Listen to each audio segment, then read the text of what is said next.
Okay, we'll get started right on time, even if there may be a few stragglers. Good afternoon, welcome to the Wilson Center.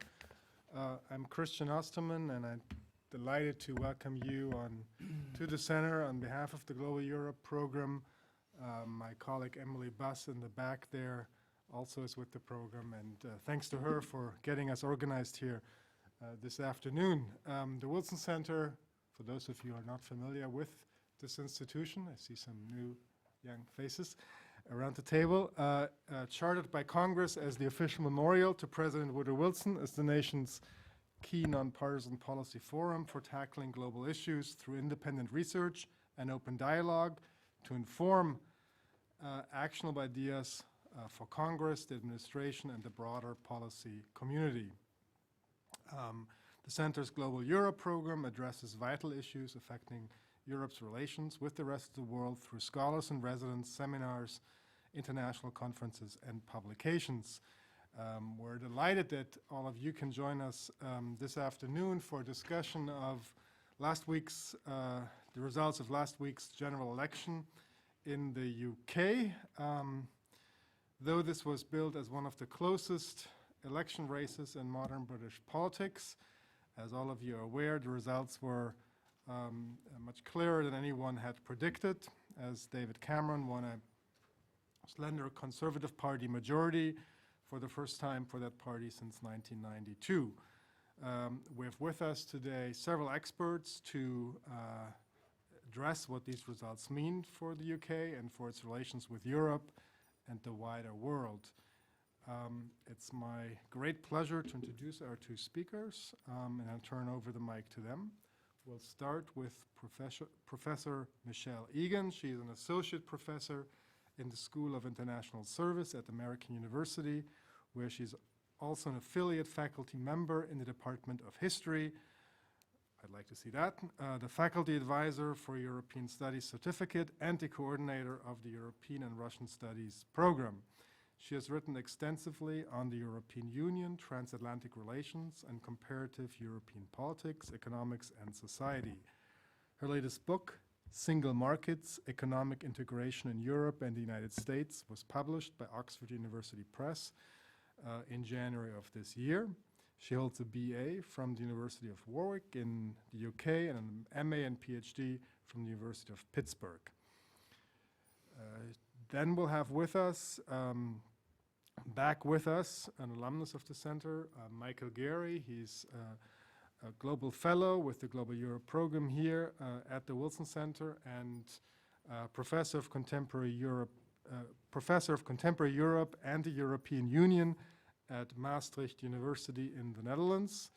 He has held distinguished residential fellowships, including one here at the center, at the College of Europe in Warsaw and the University of Basel in Switzerland. He is the author of 2 books and numerous articles on European integration, enlargement, and EU-US relations. A first-class graduate of National University of Ireland, he holds a PhD from the European University Institute in Florence, Italy. Like Michel, his research interests include European Union, transatlantic, but also British-Irish relations and comparative European politics and government. He's frequently covered in the media, and we're delighted that he quite often does so as a Wilson Center Global Fellow. Each of them will speak for about 10 minutes, and then we'll open up the floor for your questions and comments. And with that, Michelle, you have the floor. It's on. Okay. Welcome. I suppose I should start off by a question. Why did the polls get it so wrong? And the British election, as you know, on May 7th was one of the tightest in recent memory, as Christian has said, according to most of the polls and pundits. There were endless discussions of a hung parliament and the jockeying for power that would occur if you had to put together a winning coalition.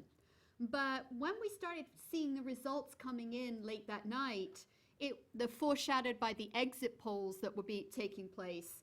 It showed that the pre-election polls, the polls early on in the 5 weeks leading up to the election, actually were just plain wrong in overestimating the labor surge and underestimating conservative strength. So what happened? What I'd like to do is place the election in context for you because it generated a tremendous amount of attention. And then I'd like to say a few comments about the election itself because I think that's important for the third point, which is the domestic issues and challenges that the Conservatives will face. I want to say a few points about the context and the importance of the historical record. Since 1900, the British have had 11 hung parliaments. And I also want to say that, you know, besides the 2010 last coalition between the Liberals, Democrats, and the Conservatives, Britain has had a number of coalition governments and a number of minority governments, 5 of each, in the 20th century. So it's not a new thing. It's the exception rather than the rule. But the ink that we spilt on this seemed to think that it was the first time, and it certainly wasn't. And I think if we go back, Britain's been there before. And everybody is talking about the implosion of political parties in Britain, particularly the Liberals and the Labour Party. But Britain's been there before. Coalition governments were important in the 19th century. And I want to make an analogy that between 1874 and 1918, the Irish question was one of the most divisive questions in British politics. And in fact, it's probably been replaced by the Scottish question in contemporary British politics. And I'd like to give the Conservatives a warning in the sense that it broke up the Liberal Party in that time period. So be careful what you wish for.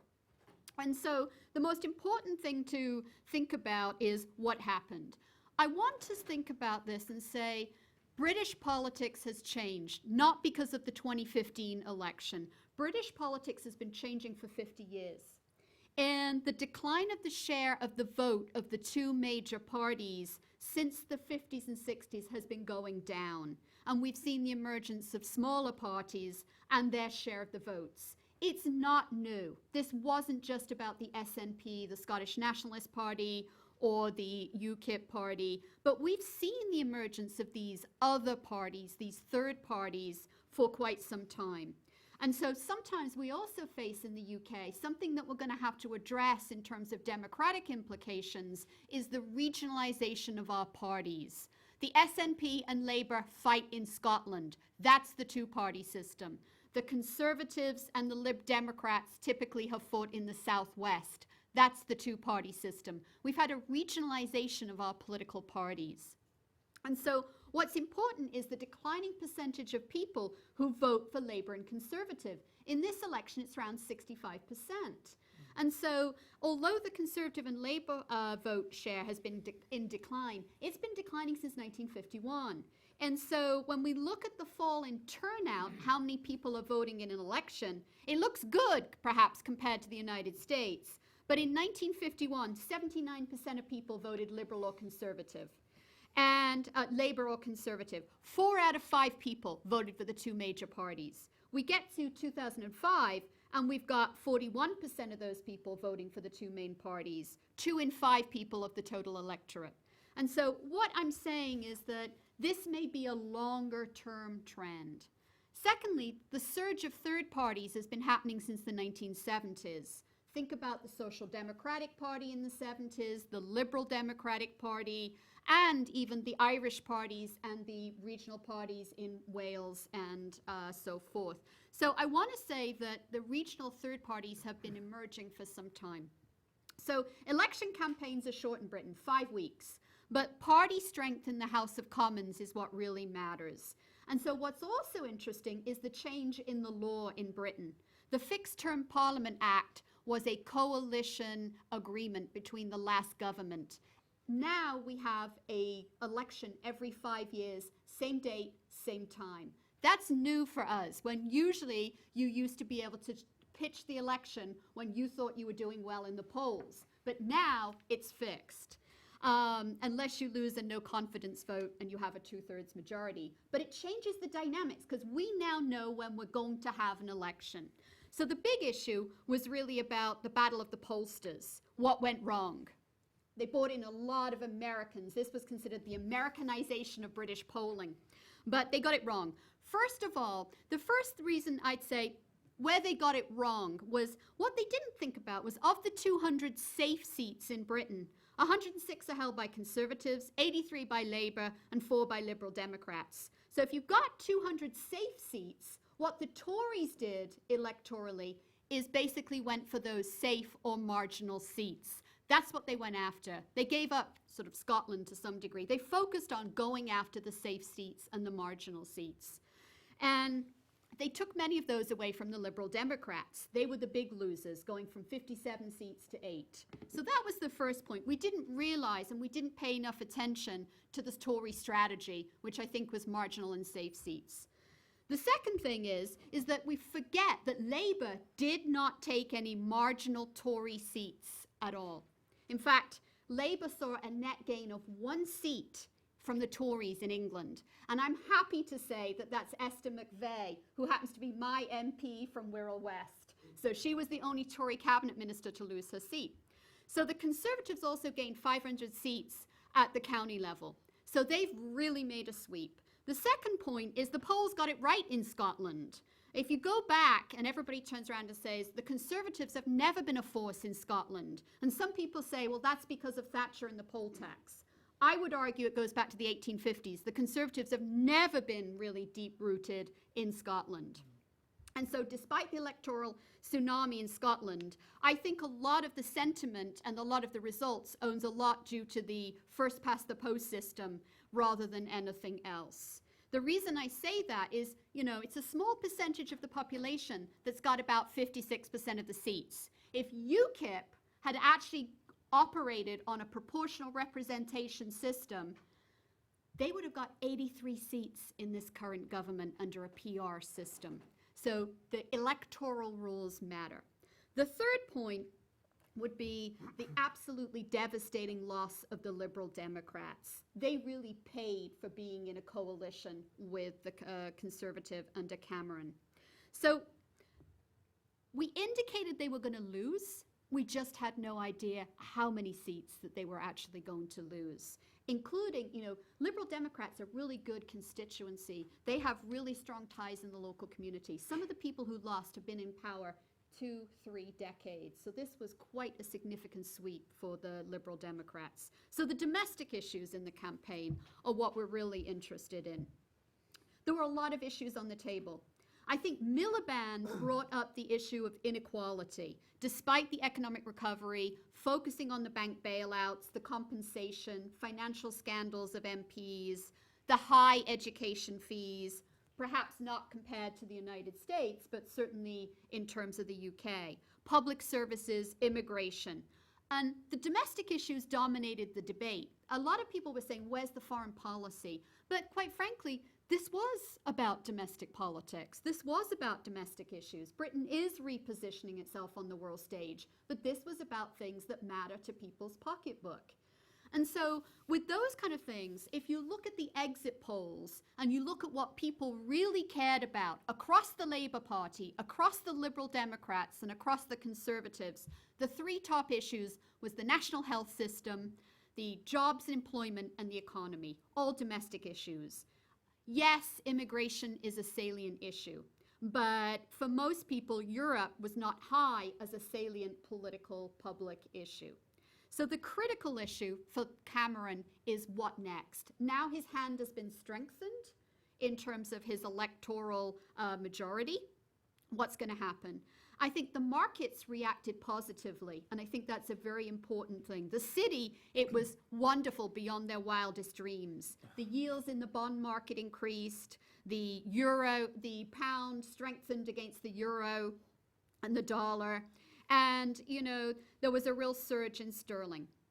Granted, I think that's going to be short term, because there's going to be a big debate about Europe and EU membership, and that's going to create some market uncertainty. But we're going to see a lot of continued attention to many of the same issues that we thought of before. The first one is Germany and Britain do not like a deficit stimulus, and they're going to keep focusing on the trade deficit. They're going to keep focusing on welfare reform and the universal credit. They're also going to focus more on the immigration issue in relation to Europe. They're going to sort of continue in some ways as per usual. They want to start paying down their debt by 2018. They want to sort of reject the debt-based stimulus that we had here in the United States. They want to have a residency requirement for social housing. They're going to focus a lot on the trade deficit. But, and here's the big but, history matters. Cameron has a majority of 12. What if there are deaths? What if there are by-elections? Or what if he has some defections? It's a slim majority to govern. Secondly, he's going to have to deal with the issue of that he's created of national identity. What is English? What is Scottish national identity? And what is a European national identity? You know, there are factions within the Tory party, and they often call themselves one nation Tories for a reason, because they do focus on the national question. And they're now concerned about two things, these one nation Tories. The first thing they're concerned about is Europe. The second thing they're concerned about is the overrepresentation of the Scottish in Westminster. And so they will have different factions that he will have to balance. And here's my historical analogy. Major in 1992 also had an astonishingly election. Nobody predicted he would win. He faced a small cohort of Eurosceptics in his party. Cameron, I would argue, has a whole platoon. 80 to 100 of his party, the 1922 backbench committee, are Eurosceptics. He's going to have to deal with those as well as the other issues on the table. So, while I will leave the sort of issues of the other parties on the table for the Q&A, the one thing that is also going to hit the British is not just about trade, not just about the economy, but also the two other unseen issues in the election is the nuclear deterrent and the postponing of Trident missile and nuclear replacement. And the second issue, which nobody really pays any attention to, is the Boundary Commission and electoral redistricting. That was supposed to happen this year, and that was supposed to benefit the Tories. But now that we know that Scotland has become, it's very strongly national, and with the Scottish Nationalist Party, the issue of boundary commissions and reducing the number of MPs, and certainly reducing the number of Scottish MPs, is going to be back on the table. Thank you. Thanks very much, Michelle. All right. Yeah, thanks, Christian. Good afternoon, and let me thank the Global Europe Programme for their kind invitation to be part of this panel discussion, joining Michelle in teasing out some of the challenges now facing the British Conservative government. I guess my aim is to project British foreign policy onto a wider canvas beyond, I suppose, the oversimplified definition of British foreign policy being largely Britain and the European Union and that horrible term Brexit. Although I will cover it, of course, because it is the elephant in the room, but nevertheless there are other foreign policy challenges that are nevertheless going to be of importance to the current government. So having publicly stated during the election campaign that he will not seek a third term, Cameron will, like all politicians, attempt to forge a lasting legacy, while keen, I'm sure, to ensure that it's not tainted like Blair's Iraq misadventure or Brown's overspend in the economy and, I suppose, to a lesser extent or perhaps more extent, his vaulting ambition. So rebalancing the economy and reducing the deficit are clearly important domestic issues, as Michelle has mentioned, on Cameron's agenda. The devolution of more powers to the provinces, Northern Ireland, Wales, England and Scotland, will prove to be an important legacy. Yet these legacy issues, if successful, are bound up in the country's foreign policy. In future decades, historians looking back at the Cameron years will almost certainly focus on Britain's relations with the European Union as a high point, but it would be oversimplistic to reduce Cameron's foreign policy to a discussion of Brexit. Therefore, the next 5 years will prove crucial for the Prime Minister in developing a vision for the future of Britain's foreign policy long after he is gone. I argue that the European Union's, the vote on the EU, now a certainty, is only one aspect among many that will impact on foreign policy considerations during Cameron's second and indeed last government. The Conservatives have been out of power for a very long time. The last Tory majority was in 1992, and much has changed since then, much to the abhorrent dislike of many Conservatives. Hamstrung by a Liberal Democratic Party in the last government, the new government will attempt to forge a clearer, albeit bluer, path for British foreign policy. Positive results are not guaranteed, but there is some reason for optimism. For those seeking greater insights into foreign policy positions of the main political parties during the election, the one place perhaps not to look was in their election manifestos. In fairness, each of the parties addressed in their own unique way the rather serious challenges facing the world, including growing terrorism, the ISIL threat, and Russia's imperial overstretch. Yet you would have to wait until page 74 of Labour's manifesto to read, albeit very briefly, about these threats to human civilization. The Conservative Party didn't do much better. On page 75 of their treatise, it stated, "We and our allies face major challenges: Islamic extremism, an aggressive Russia, economic uncertainty in the Eurozone, nuclear proliferation, and infectious diseases." Since traditionally there are no votes in foreign or defence policy, it is hardly surprising that all the parties relegated a discussion of these issues to the very back of their party programmes.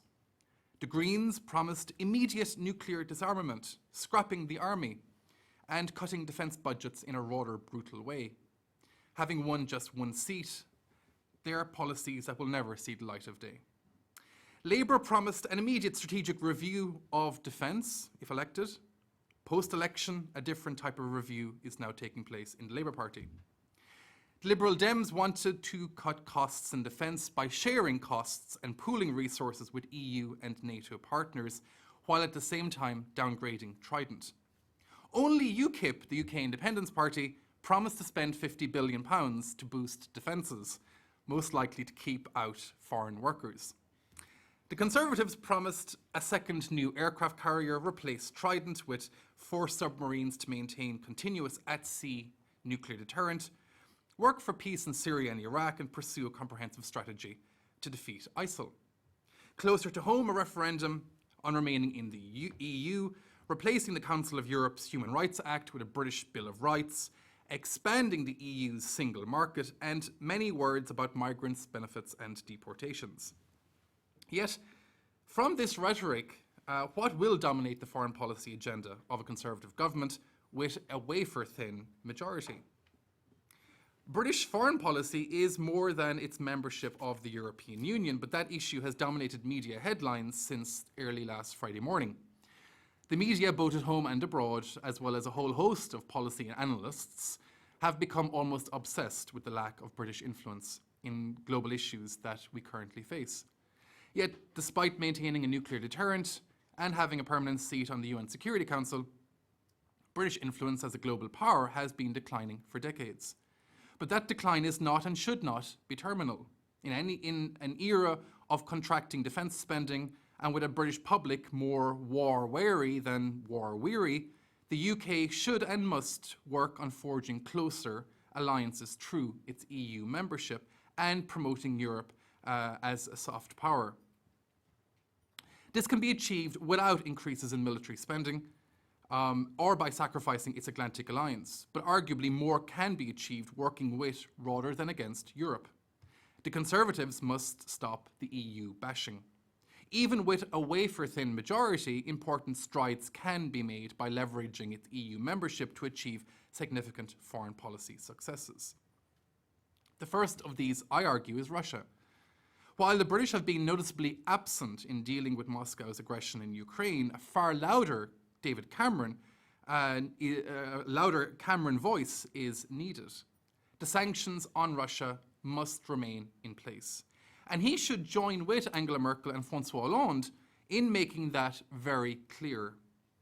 Second, during the election campaign, Philip Hammond, the Foreign Secretary, was asked 10 times on the Andrew Marr BBC show whether Britain would maintain its current defence spending after 2016 in line with NATO targets of 2% of national income. He refused to give a qualified answer.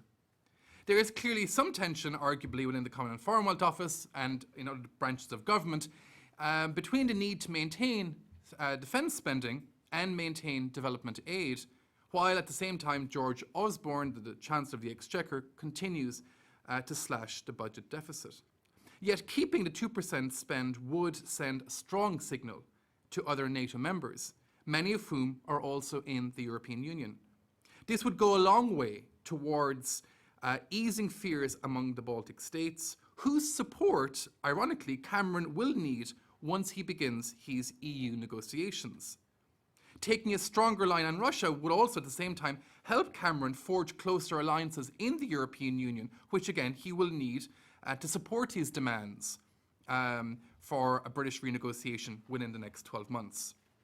And additionally, maintaining current spending levels would help to maintain healthy transatlantic relations at a time when threats are increasing but military spending is decreasing. Second foreign policy issue on the agenda I think is important to flag is climate change. It was Margaret Thatcher who first put the environment issue prominently on the global agenda during a speech at the UN in 1989. Since then, Britain has made important domestic strides on reducing carbon emissions. And despite the Conservative Party's more recent questionable domestic environment policies like promoting fracking and curbing the growth of offshore wind farms, the Climate Change Summit next December in Paris presents Cameron and his green-minded Energy Secretary Amber Rudd with an opportunity to further position Britain among the 4 of countries keen to tackle one of the great security risks affecting the world. While the domestic growth of renewables has risen in Britain during the lifetime of the last government, the new government needs to turn its attention to securing a far greater reduction in the use of fossil fuels and greenhouse gases during the Paris negotiations. Cameron needs to be bold and push for significant reductions in the use of fossil fuels among developed countries, and that includes tackling countries like Australia and their production of coal, while at the same time genuinely offering in a meaningful way developing countries more support to reach their targets. Third issue is TTIP. And although there is no certainty, during the lifetime of the current government, presumably the EU and the United States will finalise negotiations on a transatlantic trade and investment partnership. While the UK has been a strong supporter of the trade deal, there has also been an increase in public opposition to TTIP. The EU Trade Commissioner, Cecilia Malmström, has been sending emissaries around Europe, herself included, making clear the importance of the trade deal for Europe, while at the same time outlining how European consumers and consumer rights will now be protected. A great deal more convincing is clearly needed, with anti-TTIP sentiment rising in Britain, Austria, Germany and the Netherlands, countries where there should be broad support for free trade. Both the UK and more broader the European Union want this deal to succeed, but this presents an opportunity for Cameron to stress domestically the importance of not only remaining in the European Union, but also how membership carries with it very real and tangible benefits for British citizens, while reinforcing the transatlantic alliance.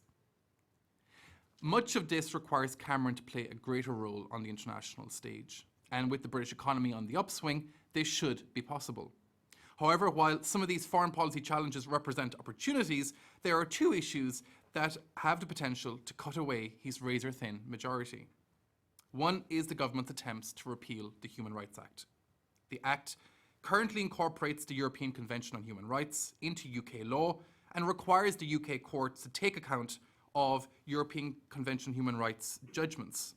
The court in Strasbourg is not part of the European Union, although for many British this is only a secondary consideration. Britain was amongst the first signatories to sign the convention in 1950, setting out certain absolute rights, including the right not to be tortured, the right not to be enslaved, and the right to a fair trial.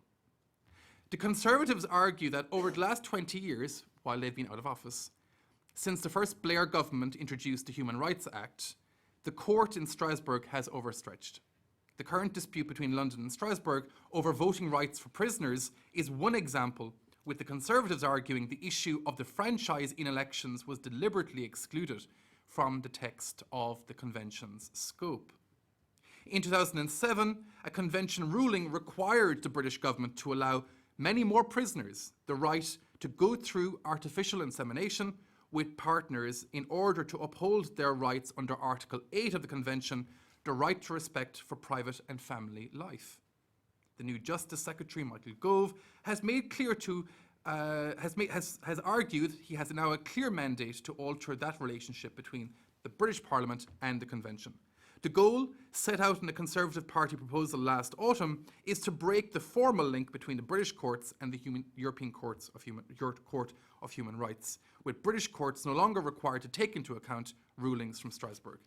This kind of confrontational approach is rather counterintuitive.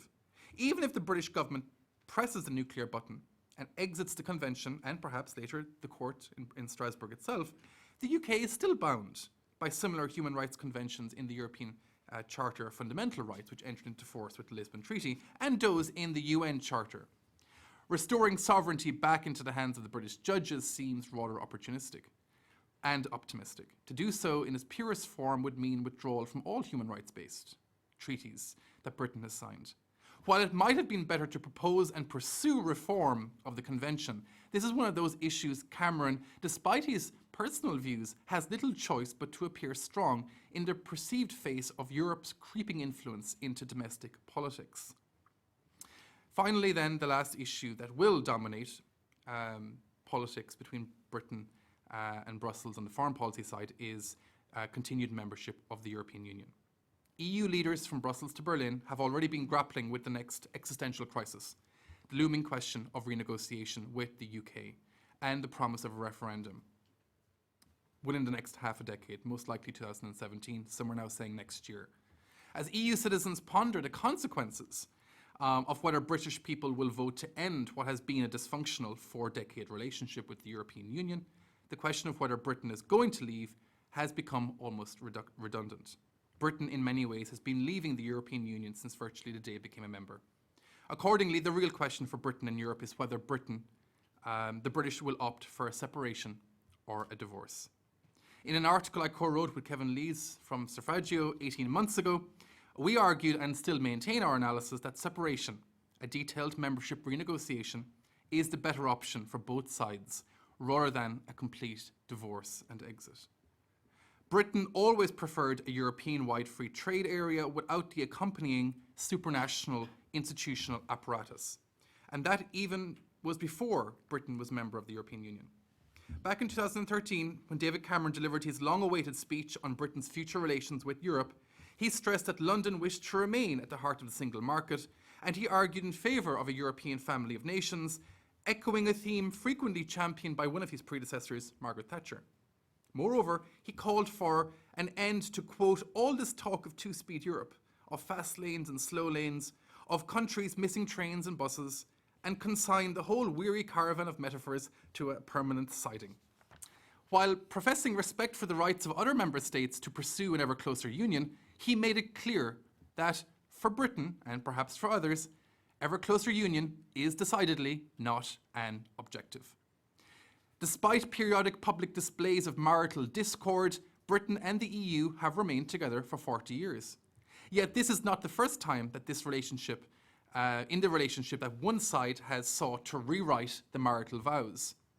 Having spent decades with Britain labelled as the reluctant European, British ministers sat uncomfortably around the European table as an increasing number of decisions have been taken by qualified majority voting, leaving British diplomats with less leverage in Brussels than ever. When Cameron vetoed the amendment of existing EU treaties to tighten the largely toothless revision of the Stability and Growth Pact that German Chancellor Angela Merkel championed at the end of 2011, Merkel effected an end run by negotiating a fiscal compact that every EU member state signed except Britain and the Czech Republic. Though Cameron's move marked the first time that Britain vetoed a European treaty outright, it hardly felt like a watershed moment in British EU relations. Instead, it was just another example of an increasingly familiar British opt-out. A formal withdrawal would cause serious and immediate problems for the British economy and its trade and commerce with Europe. British officials working in EU institutions and agencies would likely lose their jobs. London, as a capital of European finance, would recede in importance to Frankfurt, Paris, and perhaps Amsterdam. A divorce would almost certainly exclude Britain from TTIP. A comprehensive trade deal would net the British economy about 10 billion a year and create thousands of extra jobs in the long run. While the US has been very keen to stay out of the latest round of EU-UK marital strife, State Department officials have made it clear to London that an exit from the European Union will also close the door on access to TTIP. Domestically, Cameron's chances of passing a referendum look quite good even now, without negotiations having even started. Notwithstanding the fact that about 100 of his party colleagues are Eurosceptic, there seems to be broad Tory support for remaining in the EU. Equally, many Labour voters share that view, and Liberal Democrat voters, or those who still publicly admit to being a Liberal Democratic supporter, are in favour of remaining. The issues that will be negotiated are still quite fluid, but clearly it's going to revolve around allowing Britain to opt out from the EU's ambition of becoming an ever closer union, much like the Danes did in 1992, restricting access to in-work and out-of-work benefits to EU migrants, and protection for the City of London's financial markets from EU legislation. To conclude, much will depend on Cameron's negotiating skills and his skills as a salesman as he attempts to convince the British public not to leave. Europe is a major part of Britain's foreign policy, yet many in the Tory party are clearly reluctant to admit this. While the terms of separation of Britain's association with many core aspects of the European Union may be difficult for European leaders to stomach, it may be the best alternative to a more formal divorce that seems likely to happen if policymakers in London, Brussels and Berlin continue to deny the reality that British EU relations will never be and have never been amorous. Thanks. Thank you. All right, a rich menu of issues to discuss. The floor is open for your comments and questions. If you could please wait for the microphone. We have two in the back there. And if you could please state your name and affiliation if you like. We'll start over here.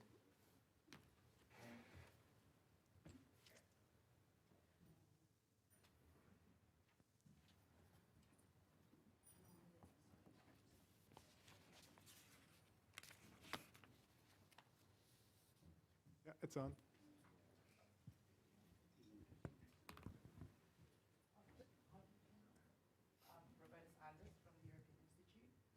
How do you think the issues of devolution and the West Lothian question will play forward, will play out going forward with the Tory government? Thank you. You want to take that? The West Lothian question obviously relates to the overrepresentation of Scotland in Westminster, and broadly defined. And one of the issues that's always been contentious is the fact that given the size of the Scottish population, they now have 56 SNP members in the Westminster, and they will be allowed to be on committees that relate to just English issues as well. So I think one of the issues will be the issue of electoral redistricting and boundary commissions. You know, the Liberal Democrats stopped this in 2015. What it would have done is move the British Parliament from 650. It would have reduced the British Parliament significantly in terms of the number of seats, and it would have been advantageous to the Tories. What it would have done is reduced, I believe, Scotland by about 23 seats. And so as a result of that, you might have had some pressure about how much overrepresentation does Scotland have in Westminster issues. In terms of devolution, I think that there's going to be an increasing amount of possibly tax and spending power to Scotland. But let's not determined that this might create a domino effect. If we have the surge of nationalism, English nationalism that we're seeing in Britain, there are a lot of regions now in the UK that also want my devolution of tax and spending. And that's sort of something to consider. The Conservatives may be willing right now, especially as they have a significant local government mayoral presence, given the recent results. But, you know, it's not just Scotland with devolution here. This could open up others as well. Thank you. Let's go to another question up front here.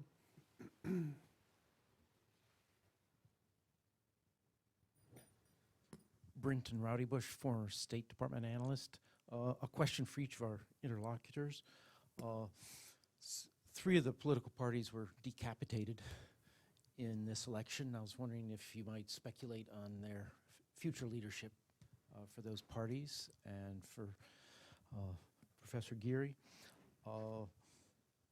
some pundits have been announcing the imminent demise of the special relationship between the UK and the US, and I was wondering how you see that evolving in light of the election. Well, I think the special relationship has always been more special to the British than to the Americans, and we have this periodic discussion about the special relationship. It becomes a little bit redundant, I think. I think the special relationship will become damaged if Britain decides to start spending less on their commitment to NATO. That becomes a problem. If David Cameron starts pursuing an even more erratic European policy, where it does look like they could leave the European Union. We talk now, okay, the opinion polls look like the majority would stay inside in the European Union. But David Cameron has not been a very good negotiator in Brussels. You know, Jean-Claude Juncker's appointment is a case in point. The fiscal compact, again, he hasn't, I don't think he was at school the day they were teaching European Integration 101, right? So he doesn't really understand the basis of that. And also, the more he antagonizes his European partners, the less of importance he will be within the European Union.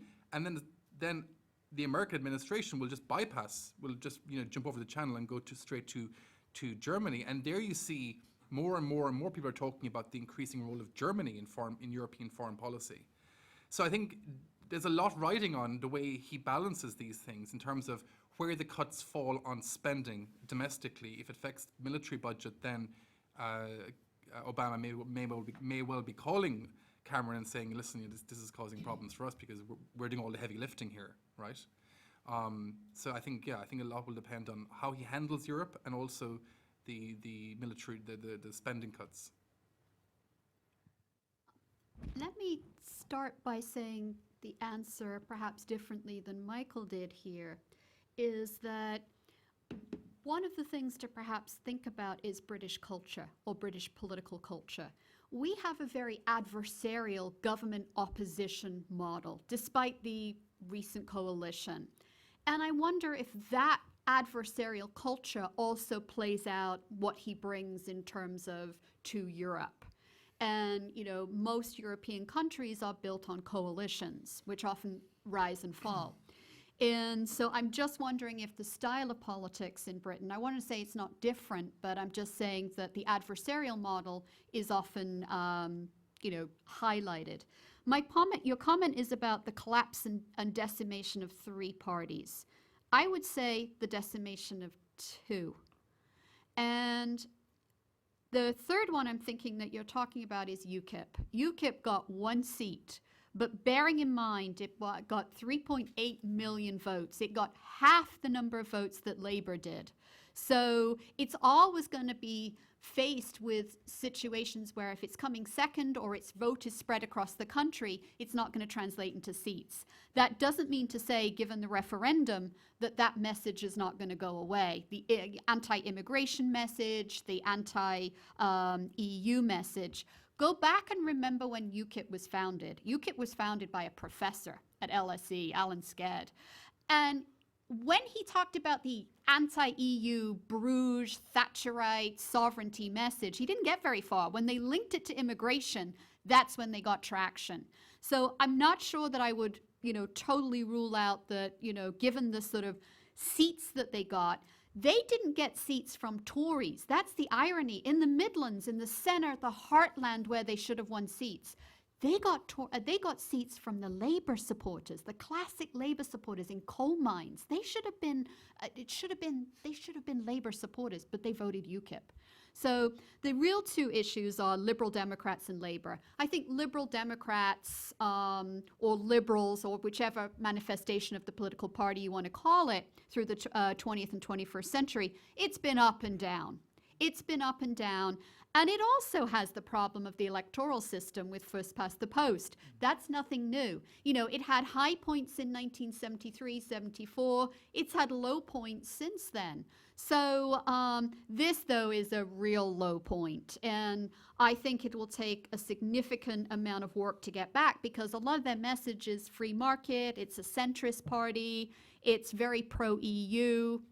You know, it's really decimated as a party. Labour, I think it's going to depend on the leadership. The knives are out. Mandelson and Blair have been very vocal, both during the campaign and after, that perhaps they're protecting their legacy, you know, the legacy of New Labour. But I think that the message that Miliband had, I was astonished it didn't have more traction in the sort of heartland of England, given the growing inequality between the north of England and the south. But the Labour Party now is going to have to decide. One of the issues on the agenda in electing a new leader is the votes that they use and how they will elect that leader. One of the things that Ed Miliband did, one person, one vote, and it was designed again to sort of cut out and go after the unions. But right now we look like we might have Yvette Cooper, we might have Burnham, and Dan Jarvis, who would have been a very attractive candidate to really put in against the Conservatives, has withdrawn his nomination. So they can only have up to 6 people standing. So it will depend also on the rules, because the rules will determine how much influence the rank and file and the labour unions have. Great, thank you. Lady up here. Marta Verbetic from Gallaudet University.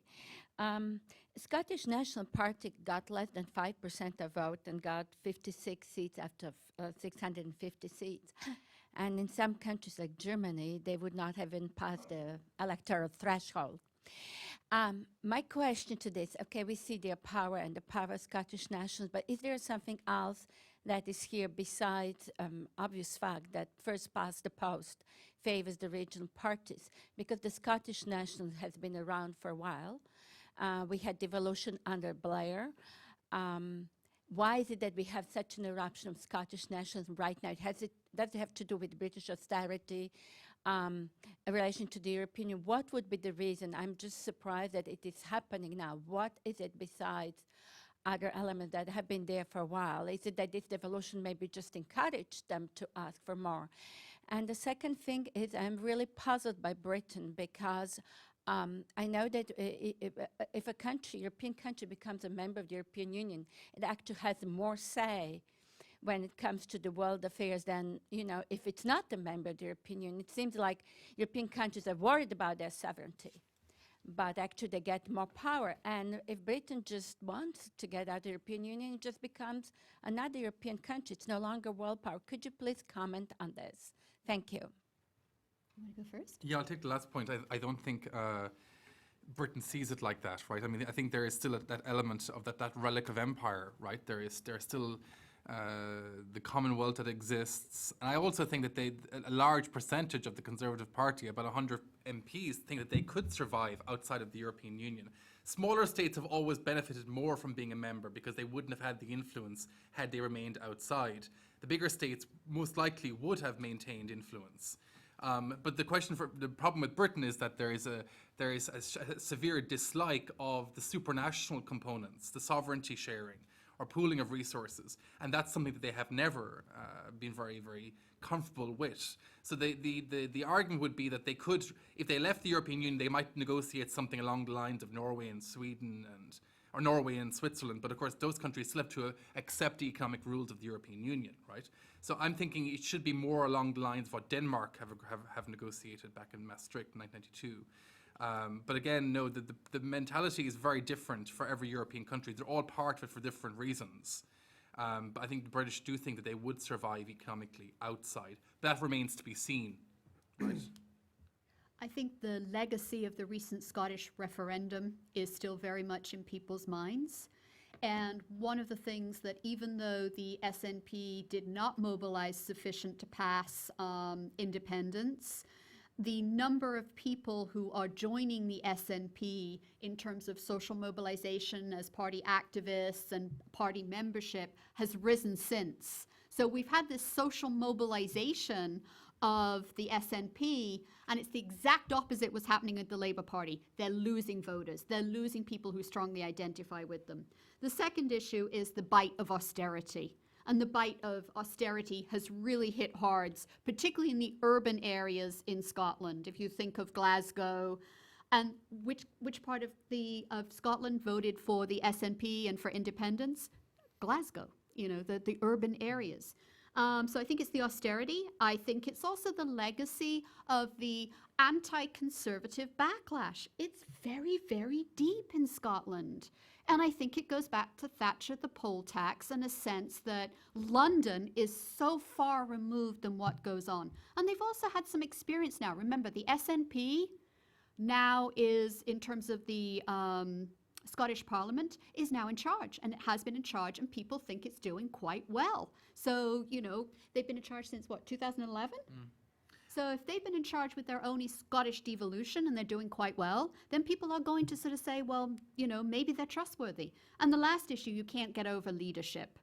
Nicola, the SNP leader, had a absolutely stunning campaign and telegenic, and just did absolutely astounding in terms of the debates. And that really went a long way, I think, to sort of overcoming the view of the SNP, perhaps under Alex.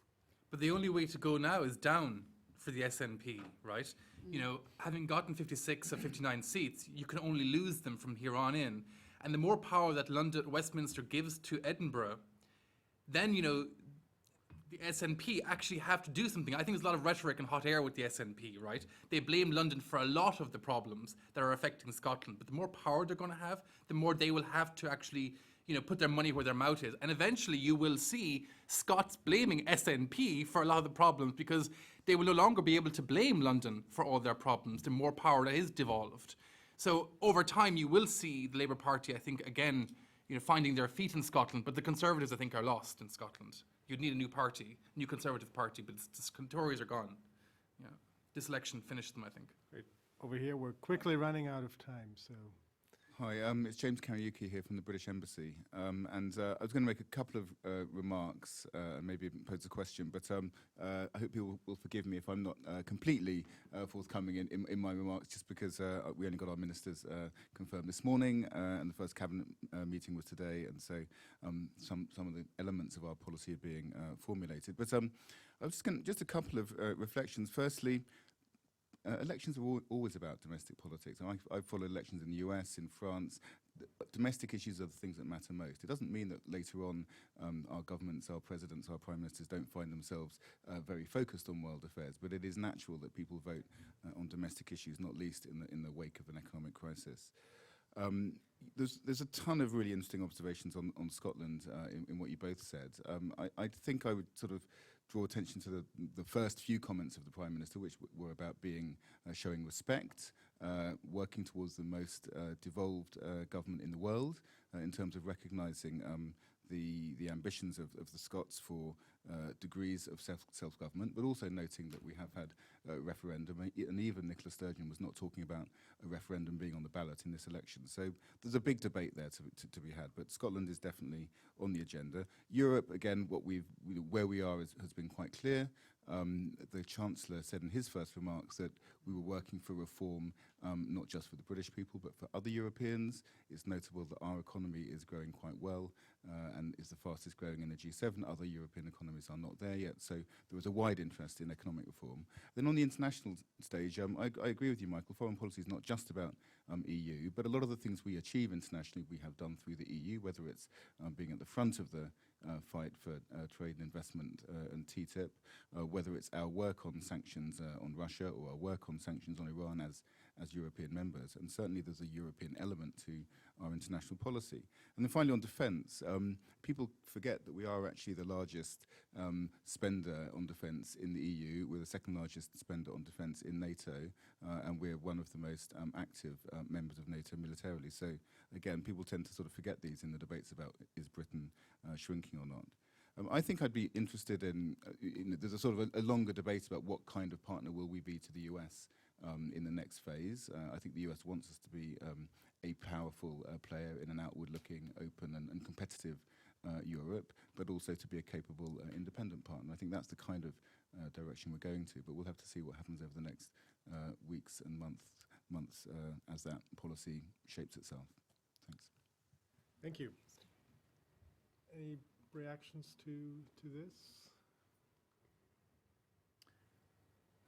No, I don't think I do. I think the devolution question is,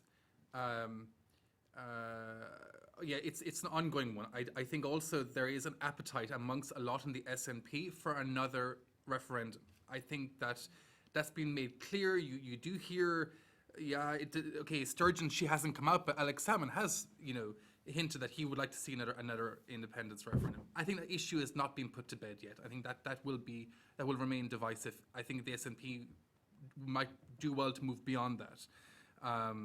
But on the foreign side, yes, of course, the British are still huge spenders in NATO. But of course, the question will remain with cutting the deficit even further. Where do the deficit cuts fall, and what element of this will affect the defence spending in terms of NATO? It may well have no impact, but I think you can rule it out.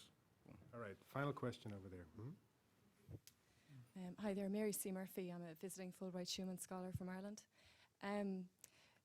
Might I suggest that part of the problem in the UK as well is the nature of the narrative in and around the European Union conversation, and that's a narrative which is influenced and constructed to some extent by political parties and political forces. But one of the most challenging contributors to that narrative is the media industry in the UK, which has proved problematic perhaps throughout the election campaign and may do so well into the future. And if you consider some of the recent developments in and around the review of the balance of competences, for example, and the ways in which these have been reported or perhaps not reported, there is a considerable job to be done by political forces and within the UK as a whole in terms of creating a more constructive and perhaps a more honest debate around the UK's membership of the EU.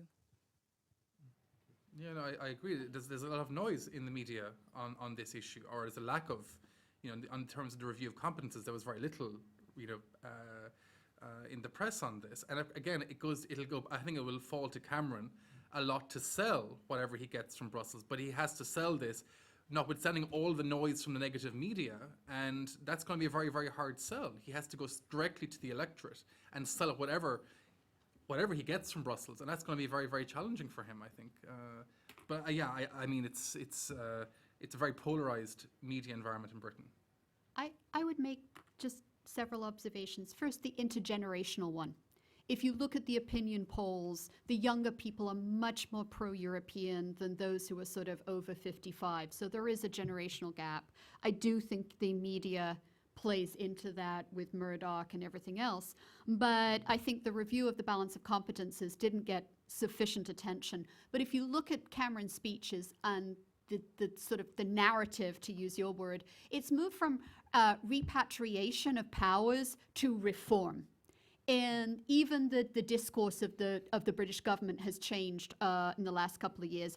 But think about, groups do change. I mean, we mentioned the Scottish Nationalist Party. They were very anti-EU. Go back a generation or two. They've shifted and gone 180 degrees. So I think it's going to have to mobilize different groups. But to turn around and say that you know, it's going to be a very eclectic series of groups who are going to mobilize for the EU.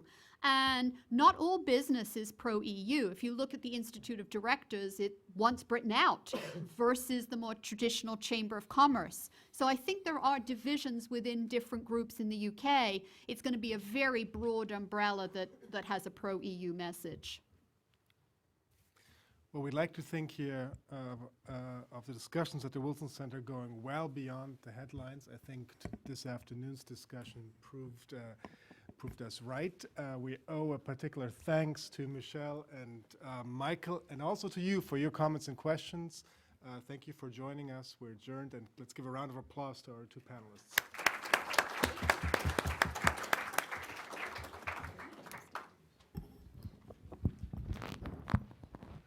Is that paper? Is that paper? Is that paper?